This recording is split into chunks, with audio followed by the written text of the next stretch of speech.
Good morning, कसे आहात सगळे? Welcome back to my new blog. तर आज आहे गणपती बाप्पांचं आगमन आणि मला रात्रभर ॲक्च्युली झोप लागली नाही कारण गणपती बाप्पा येणार आहेत. त्यामुळे मी लवकर सकाळी 4 वाजता उठले होते आणि आंघोळ वगैरे केली, सगळं आवरून घेतलं आणि मस्तपैकी स्किन केअर करून घेतलं. मला रात्रभर झोपच आली नाही. उद्या बाप्पा येणार, कसं होणार? आणि रात्र एक 10 ते 11 वाजेपर्यंत आम्ही डेकोरेशन वगैरे केलं होतं आणि त्याच्यामुळे सुद्धा मला झोप लागली नाही आणि उपवास होता, पोटात पण काय नव्हतं. मग स्किन केअर वगैरे करून घेतलं आणि त्यानंतर माझं जरा फोरहेड आहे ना, ते मी खूप टाईट बांधते केस, त्याच्यामुळे ते थोडंसं महागं चाललंय. म्हणून मी त्याच्यावरती एक रामबाण उपाय मोबाईलवरती शोधून काढलाय, म्हणजे जे बेबी हेअर्स आहेत ते येण्यासाठी.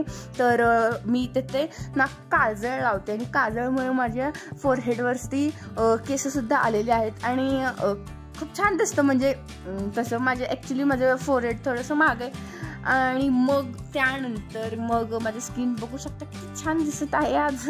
आणि काल हरतालिका आणि काळूबाईंचा उपवास होता, ती पूजा मांडली होती आणि त्या पूजेचं मला करायचं होतं उत्तरपूजा करून त्याचं सगळं ते काढायचं होतं. त्याच्यामुळे सगळं व्यवस्थित काढून घेतलं आणि जे काय आहे निर्माल्य ते एका पिशवीत भरून घेतलं आणि छानपैकी मग देवपूजा करून घेतली आणि त्यानंतर उकडीचे मोदक करायला घेतले. तर मी काय केलं होतं की कढईत एक अर्धा ग्लास भरून पाणी घेतलं होतं. ते पाणी थोडंसं गरम होऊ दिलं आणि त्यानंतर मग त्याच्यामध्ये अर्धा ग्लास दूध टाकलं.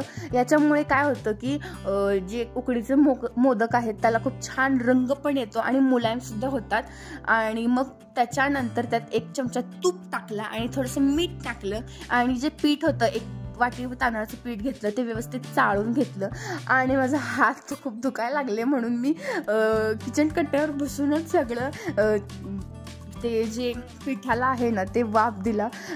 खरं तर मी सेकंड टाईम मोदक करत असेल, फर्स्ट टाईम पण खूप छान झाले होते आणि उकडीचे मोदक करायला त्याची उकड खूप व्यवस्थित झाली तर मोदक एकदम छान होतात.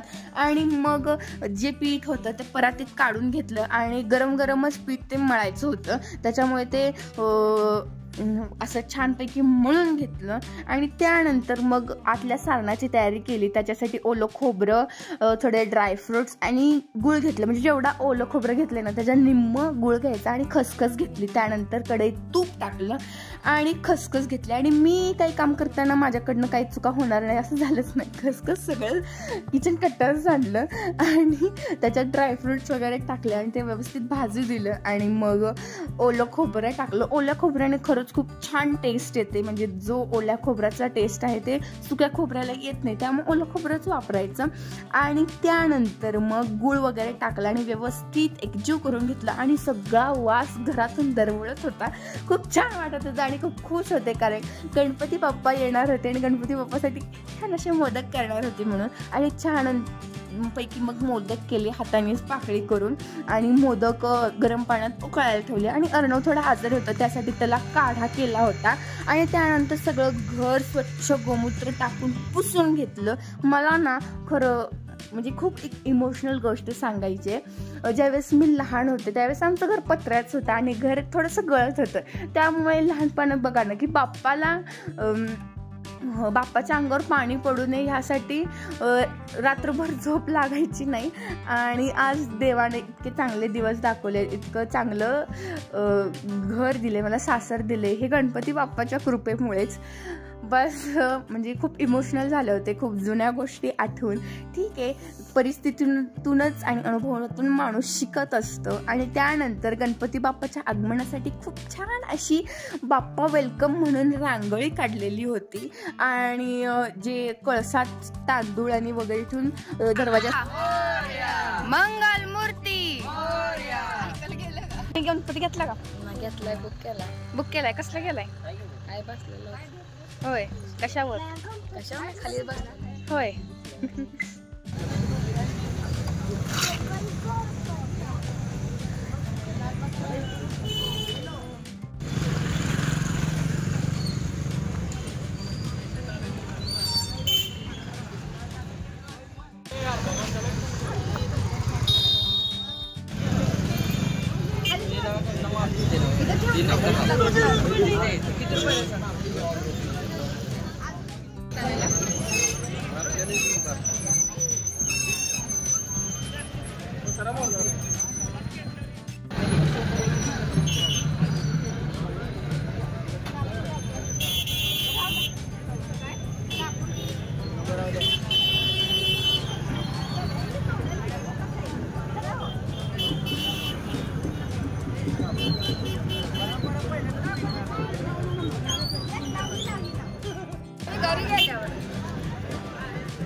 गाडीमध्ये गणपती ठेवायला आलोय. आधी अजून एक दाबायला लागते का?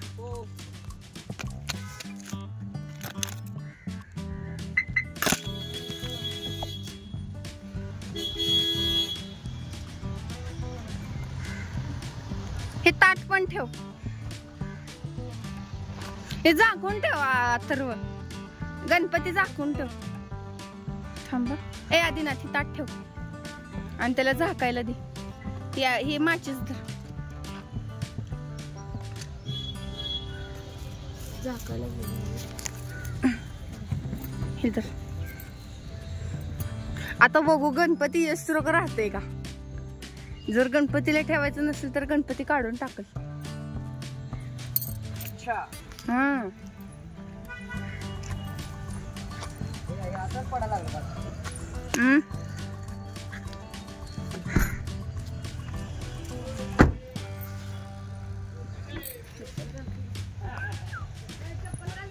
जायला काय?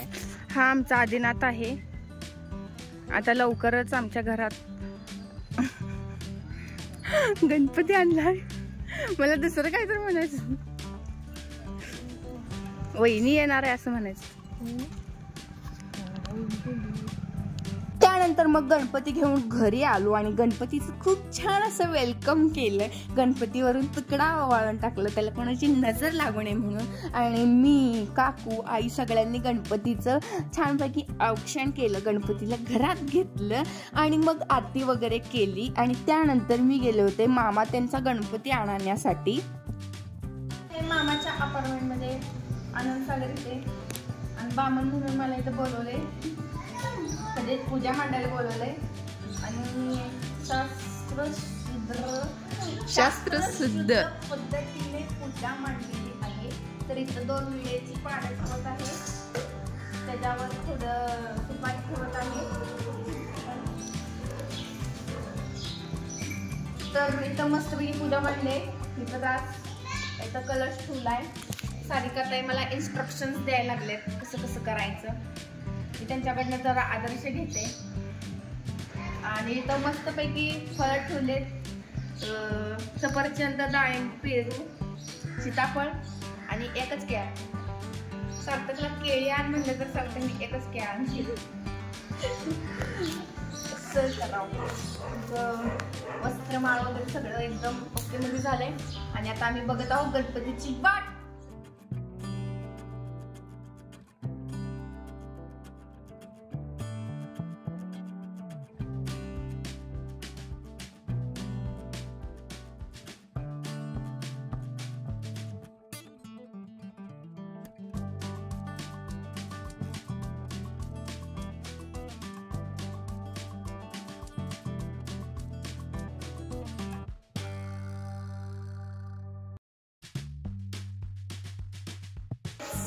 आणि आम्ही आलेलो आहोत इकडे आरतीला.